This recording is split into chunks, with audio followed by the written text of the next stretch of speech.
Gostou do clássico ontem? Gostou Muito do clássico? bom, mas é pro Corinthians golear. Na verdade, o Corinthians deu 2 gols pro São Paulo, então foi 5-0. Tá bom.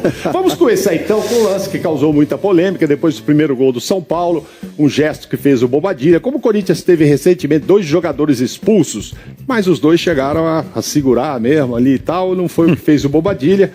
Vocês da plateia, isso é pra expulsar, não é pra expulsar? Foi gesto obsceno ou não foi? Quem acha que foi obsceno, levanta a mão aí. Ó, bastante gente até. Marrom, foi ou não foi? Não, foi nada. O cara fez assim, ó. Ei, tô calor na bacurinha. E você? Pra mim também não foi, não. Não foi, não, né? Foi, não.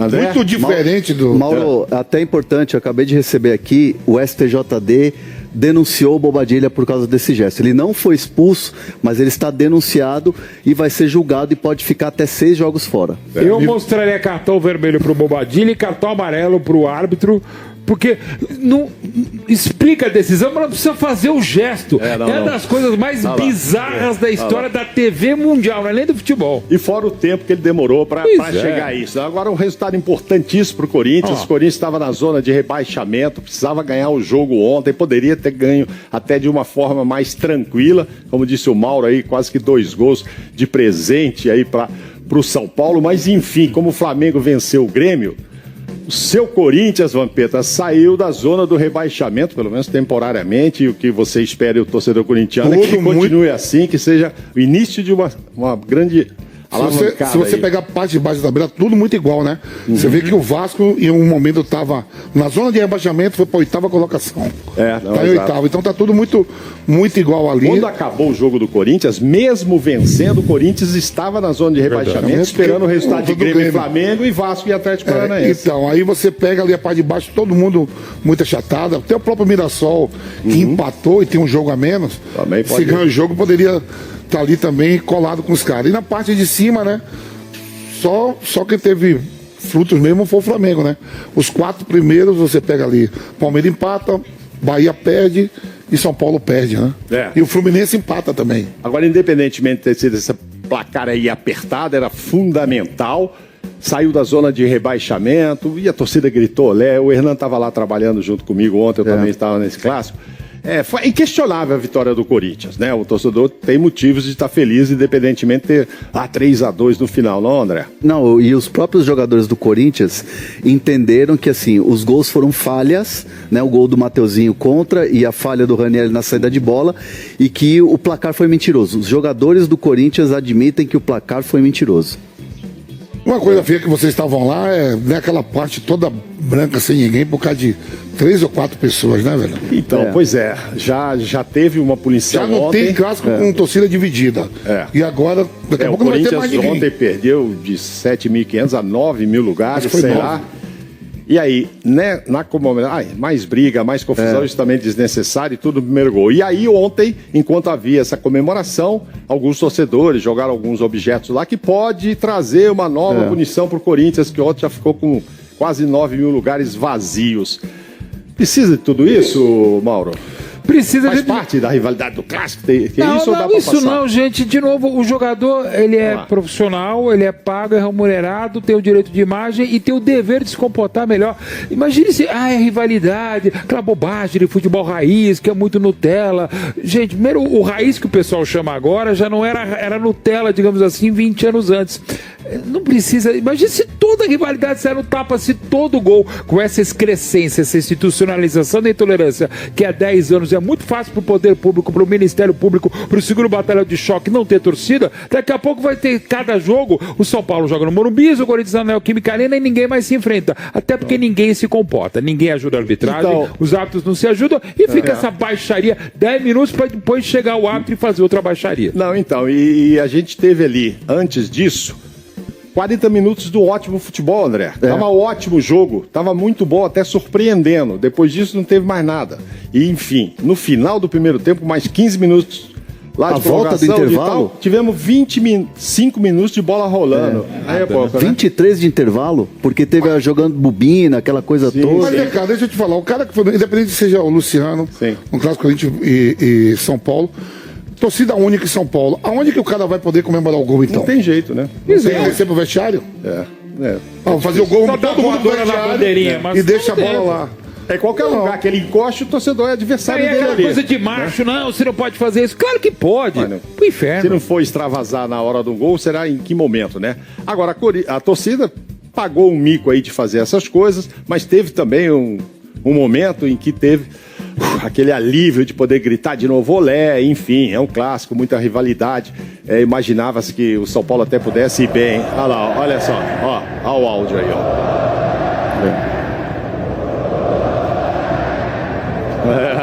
Tava 3-1 nesse Você já momento. ouviu muito isso, hein, Vampeta, hein? Seu time jogava pra isso, né? Eu olhando aqui pra você fala o negócio do gol, é super importante, um momento único. Pra quem faz, talvez não pro Romário. Sim.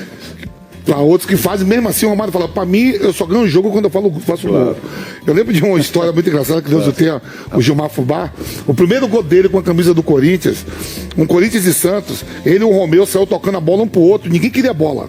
Ele dava pro Romeu, o Romeu dava pra ele, e daqui a pouco ele saiu na cara do gol, o Zete saiu, Mauro, e ele chutou por debaixo da perna do Zete. Quando termina, aí ele sai pra comemorar, ele vai no banco do Santos. Comemorando, os caras falaram, não é aqui não, é outro banco. Aí terminou o jogo, você nem lembra disso, você foi entrevistar o Fubá e perguntou assim, e aí Fubá, seu primeiro gol com a camisa do Corinthians, falou, viu o Zé saindo, mas tipo debaixo da perna dele. Aí você falou, corta, que aí é mentira demais. Então o gol é uma coisa única, pô. Tem cara que faz assim, tem cara que... Tivemos um golaço lá. O Mateuzinho teve a infelicidade no final de fazer um gol contra, mas o gol dele é muito bonito. Esse aí foi um vacilo ali na saída do Ranieri, né? Aí pega um pouco com a coisa do Diniz sair jogando e tal, mas eu acho que foi mais um erro individual ali mesmo, do Ranieri.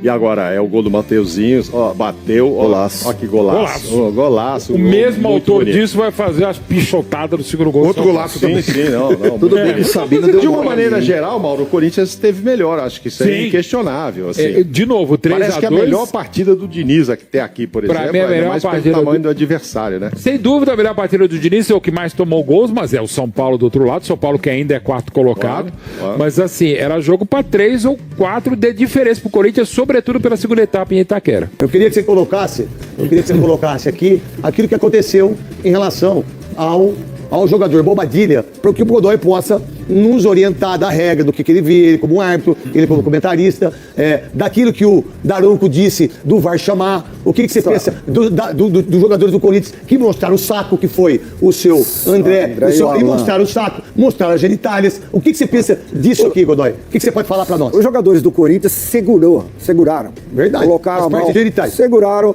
no órgão sexual. Vem cá, Godoy, vem cá. Os jogadores do Corinthians seguraram, e a mensagem para nós brasileiros, aquela mensagem é de mandar o adversário ou a outra pessoa se autofazer sexo, né? Então todo mundo entendeu o que o Alan fez e o que o André fez. O que o Bobadilha está fazendo, quem entende o que é? Para mim, então, para você, o que você entende que é? Ele tá vibrando, tá falando, Quesada, o que o Quesada entendeu vendo desse jeito? Pra mim não configura o que eu entendi com o Alan e o André do Corinthians. Tá, então, pra mim não também. Tá. Pra mim sim. Pra Marília sim. Pra mim sim. Então pra mim, veja bem. Eu acho que tem gente, não é um filme mais de 18 anos. Tem pessoas de todas as idades no estádio e na audiência. É muito ofensivo.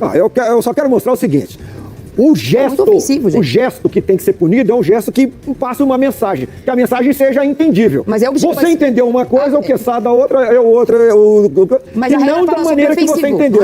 Então, o árbitro, eles fizeram uma conferência. E entenderam que esse gesto não passa a mensagem, vai se autofazer sexo. Não, mas a regra não fala sobre isso. A regra fala de gesto ofensivo. De gesto ofensivo. Eles entenderam que não foi ofensivo. Não, mas é muito ofensivo. Eu não entendo como ofensivo.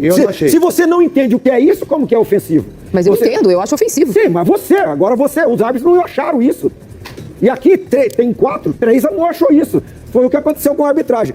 Nós temos um gesto aqui no Brasil, você faz assim. Para o brasileiro, isso é um palavrão. Né? O americano, se é um jogador americano e faz isso, você vai entender como. Então, mas aí se a gente for falar sobre cultura... O dedo médio, ergue o dedo. Para nós não são ergue o dedo. É um gesto aqui que todo mundo, até quem menos idade ou mais idade, é um gesto único. Todo mundo entende a mensagem. Isso daqui ninguém entendeu o que foi. pouca gente entendeu ou pouca gente achou. Tá, tudo bem. Marília, achou que foi. O que você Eu acho que a entende? regra Ele quer 12 mostrar fala o sobre saco. cartão vermelho para gestos ofensivos, bastante provocativo e ofensivo. Lembrando de novo que não é um filme pornográfico, é um jogo de futebol que está sendo assistido por pessoas de todas as idades. Ele pode festejar com qualquer tipo de viralidade ou raça sem precisar fazer isso, gente. Com todo respeito, nós estamos em 2026, ele não está dentro de um vestiário. Se isso daí não é ofensivo para homens, mas para a maioria das mulheres, por exemplo, aí para muita gente que estava em casa às 6h30 da tarde, é muito ofensivo, gente. Eu respeito a opinião de todo mundo. Para mim, não era para expulsar e para mim... O Neymar outro dia fez um gesto colocando os dedos no ouvido. Foi ofensivo para a torcida que não gostou, não foi? Teve torcedor que achou que ele estava debochando e não queria ouvir as vaias. E ele disse que estava coçando os ouvidos. Não, mas é sobre... Qual foi a mensagem que nós... ouvido, não? Qual foi a mensagem que nós traduzimos ao ver a imagem? Para mim, ele estava de sacanagem provocando, mesmo. exato. Colocando o dedo no ouvido sem coceira nenhuma. Então, isso aí também. Então, é um gesto que todo mundo entendeu a mensagem. Aqui a opinião ficou dividida. Se a opinião ficou dividida... Alguém acha que isso não é provocativo, não, vamos lá. gente? Eu acho que não. É o quê? Eu acho que não. Acho que ele tá vibrando. Eu acho que não. Ele não mandou ninguém se autofazer. Não, peraí. Não, vamos, tudo bem. A Marília falou, o Godoy falou, pode sentar, Godoy. Aí você tem o seguinte, aí você tem o VAR. O VAR, no entendimento deles, tem o áudio aí? O VAR é uma bizarrice, né? Oi? O VAR é uma bizarrice do começo ao fim. Tudo bem, Marília, pra você, nesse sentido. Não é sobre a conclusão. Eu respeito o que você tá falando. Não é tem sobre muita gente... Não é a conclusão só. Eu tô falando sobre o gesto, eu me considero ofendido e acho um ato ofensivo e acho um ato obsceno. Essa é a minha opinião. Sobre o VAR, ele é um absurdo do começo ao fim. A começar por ser o Daronco a chamar o VAR, não é esse o protocolo, dizendo assim, o pessoal do Corinthians está reclamando um ato obsceno. Não funciona assim. É o VAR que chama o juiz para falar, vem aqui lotar. Aí porque o Corinthians pede pro Daronco, o Daronco pede pro VAR, eles começam a tentar achar uma imagem. Eles falam no áudio do VAR, peraí, vamos procurar. Aí o Daronco fala, eles estão falando que foi o Bobadilha. Peraí, vamos procurar a imagem do Bobadilha. O protocolo, ele é todo errado. O protocolo do VAR é o seguinte, o VAR chama o juiz, caso tenha acontecido alguma coisa que ele não viu e que seja um erro definitivo. O juiz não viu, o VAR não viu. Quem viu foi alguém do Corinthians que dedou pro Daronco, que dedou pro VAR. A decisão do VAR é absurda porque não pode funcionar assim. Mas não é só com isso, né? Não só com isso. Não é só com isso, né? É com tudo, né? Com tudo. É porque você colocar que todo mundo tá reclamando que foi gol legal do Palmeiras. Ué, mas do Corinthians, do André, não foi? É do Corinthians, que o De Rascaeta fez o gol no braço aqui no Neoquímica Arena, o que falaram? Então, aí é o que a gente pensa, né? É cada um, que o Palmeiras veio e briga e não sei o quê. Esse lance aí, e que todo mundo, o VAR tem 1 minuto e 15, você já escutou o VAR? Não, o VAR tem 6 minutos e 40, inteiro. Não, a gente cortou para 1 e 15. Ah, tá bom. Isso é muito. Não, mas é uma conversa sem fim. Não, tudo bem, vamos lá, coloca aí. Preciso que você veja e interprete esse movimento. Ele é um movimento interpretativo para que você analise também, tá? Você como árbitro principal analise a situação. Eu vou te mostrar o movimento que ele faz, tá? Ele não chega a encostar nas genitais, mas ele faz o movimento. Vou te mostrar de longe também. E aí depois ele faz com as 2 mãos também o movimento. A minha interpretação, a minha interpretação, ele não toca com as mãos nas suas genitais. Isso existe uma comemoração de gol. Jogadores dessa característica, principalmente os estrangeiros, comemoram muitas vezes, tipo de situação de raça, de vamos, ok? Ok. Vocês interpretam dessa mesma forma? Eu interpreto como você. Eu interpreto como você. Foi uma situação não vista pelo campo, interpretativa, e a minha interpretação é como a sua. Ok. Ele não está fazendo nada pra ninguém. É situação eles com equipe de botar raça, ok? Correto. Isso, Então, isso é característica. Utiliza a expressão que eles utilizam, de põe a raça, ok? Eu vou abrir... Vamos reiniciar o jogo, ok? Não vai dar cartão pra esse jogador. Não vai ter cartão, ok? Vamos lá, cuidado aí pra gente voltar, só avisa que vai voltar aí, pra gente não ter que também falar besteira aqui, sair pra todo mundo aqui, porque senão o VAR depois pega a gente. Vamos lá. A interpretação, tanto do VAR, tanto do Daronco como do VAR, é a mesma interpretação. E por isso que eles nem deram cartão. Foi isso que eu entendi, Godoy. A conversa nossa está nesse sentido. Todo gesto que vai ser analisado tem que ser entendível. Ninguém conseguiu entender o que foi que o jogador fez. Diferentemente do que aconteceu com o André, que aconteceu com o Alan. Ele está mostrando ali agora. Então, tem que ser entendível. Entendeu a mensagem? Não. Se não entendeu, traduz. Não conseguiu traduzir, vai punir o quê? Não tem o que ser punido. Se não houve tradução, não houve entendimento do que foi. Há uma diferença enorme do que o André fez e do que o Alan. Tem do Alan aí? Vamos lá, tá aqui, ó. Esse é do Alan. Brigou com o Lúcio Costa, não sei o quê, tal e coisa, pá, ninguém tinha visto. O Bandeira tava do lado aí, ó. Aí não tem o que falar, né? Totalmente diferente. Aí é uma coisa impressionante. E aí foi expulso os dois. Qual a diferença para Marília, que está falando, e eu respeito demais a sua opinião, e de todo mundo que tem a opinião contrária à nossa, né? Qual a visão que você tem desses 2 lances do André, do Alan, para o Bobadilha, que você está falando que é a mesma coisa, certo? Não, eu tô falando que é ofensivo. E a regra fala sobre gestos ofensivos. Não fala sobre gestos ofensivos que encosta, que não encosta, que pega, que não pega. A regra fala sobre gestos ofensivos e provocativos. E na minha opinião é um gesto ofensivo e provocativo, não uma comemoração. Senão não acontece toda hora. Não é comum, ninguém comemora gol assim toda hora. Não é o zero e vezeiro. Sinceramente, não concordo. O Luciano comemorou gol e não fez isso. O Caleri comemorou gol e não fez isso. E a torcida não tem nada que reclamar quando comemora gol. Tá errado a torcida do Corinthians que reclamou. Sinceramente, não consigo. Inclusive a leitura labial do que ele fala na hora, que foi feita hoje por várias pessoas, dublagens, não foi exatamente uma declaração de amor ao São Paulo que ele faz quando ele faz esse gesto. Eu acho ofensivo e a regra fala sobre ofender e ser ofensivo. E pior do que isso, na minha opinião, é um juiz FIFA protagonizar a cena que foi protagonizada para todo mundo que estava no estádio, todo mundo que estava assistindo e mais de 25 países que receberam. Nenhuma vez na história da humanidade a gente viu um gesto obsceno, um gesto ofensivo ser repetido pelo juiz para explicar por que ele não acha que aquilo é ofensivo. Sendo que, com todo respeito a vocês que estão aqui, eu conheço muita gente que ficou ofendida também. Não, mas eu também conheço muita gente que não ficou. Tudo bem. Que é igual. Né? Eu conheço muita gente que não ficou ofendido. Eu, por exemplo, não enxergo assim respeito à opinião de todo mundo. A Marília tem uma informação. Ó, Neto, o STJD denunciou o Bobadilha por ato obsceno. O procurador Eduardo Ximenes, agora à noite, fez uma denúncia dizendo, abre aspas, o fato de encostar ou não na genitália não retira o cunho sexual e desrespeitoso praticado pelo atleta. A comemoração do atleta foi avaliada pelo VAR e foi reconsiderada agora pelo STJD no artigo em que ele pode pegar 6 jogos pelo ato. Vamos lá, informação da Marília Ruiz, o STJD vai e denuncia o Bobadilha. Godoy? O árbitro viu, consultou no VAR, fizeram uma conferência, chegaram à conclusão que não tinha que ser punido. O que o STJD tem que fazer? A ação do jogador foi julgada e foi inocentada. O que o STJD tem que entrar no jogo? Você acha que não? Claro que não. O gesto do jogador já foi julgado e foi inocentado. Mas se fosse assim, o STJD não servia para nada. Não, o STJD tem que julgar o jogador que é punido. Ele não foi punido. Se os árbitros não tivessem visto, o STJD poderia entrar. Tá. Agora, ele foi julgado. Ali. O que ele fez foi julgado, foi inocentado. O que o STJD tem que fazer? O que o STJD tem com isso? A ação, a atitude do jogador foi vista, analisada e julgada. O jogador já foi julgado. Tá, daí a Marília deu informação, todo mundo falou, cada um tem sua opinião, o STJD fez o que tem que fazer. Vamos agora.